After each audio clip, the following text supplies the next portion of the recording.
नमस्कार. सरकारी कर्मचारी या यूट्यूब चॅनलमध्ये आपलं खूप खूप स्वागत आहे. शिक्षकांची वेतन निश्चिती संदर्भात महत्त्वपूर्ण शासन निर्णय निर्गमित. चला तर याबाबतची सविस्तर माहिती पुढील प्रमाणे पाहूया.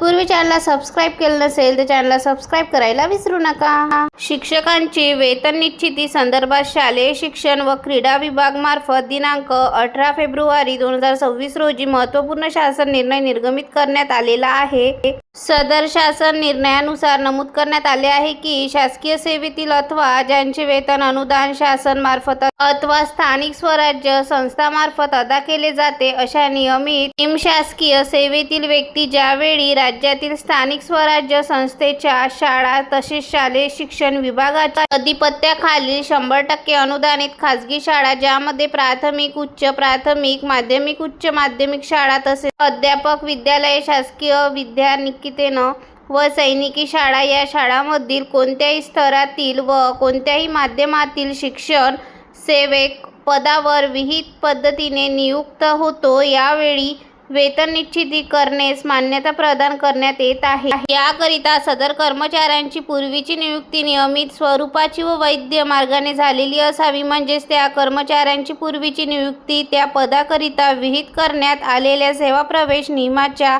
तरतुदीची पूर्तता सक्षम नियुक्ती अधिकाऱ्यामार्फत झालेली असावी असे नमूद करण्यात आले आहे. तसेच अशा कर्मचाऱ्यांनी पूर्वीच्या पदावरील सेवेचे लाभ प्रमाणपत्र धारण केले असणे किंवा शासकीय सेवकास त्यांनी धारण केलेल्या पदावर स्थायित्व लाभ प्रमाणपत्र प्राप्त करण्याकरिता ज्या अटी शर्ती पूर्तता करणे आवश्यक आहे त्या सर्व अटी शर्तीची पूर्तता अशा कर्मचाऱ्यांनी पूर्वीच्या पदावर केलेली असणे आवश्यक राहील. तसेच अशा कर्मचाऱ्यांनी नवीन पदाकरिता केलेला अर्ज संबंधित कार्यालयाच्या सक्षम प्राधिकाऱ्याच्या कार्यप्रमुखाच्या पूर्वपरवानगीने केलेला अथवा असे नमूद करण्यात आले आहे. त्याचबरोबर पूर्वीच्या पदावर आहरित केलेल्या अंतिम वेतनाचा टप्पा अनुज्ञेय असलेल्या नवीन वेतन श्रेणीत समाविष्ट नसल्यास नवीन वेतन श्रेणीच्या किमान टप्प्यावर या उमेदवाराची वेतन निश्चिती करण्यात यावी असे नमूद करण्यात आले आहे. धन्यवाद.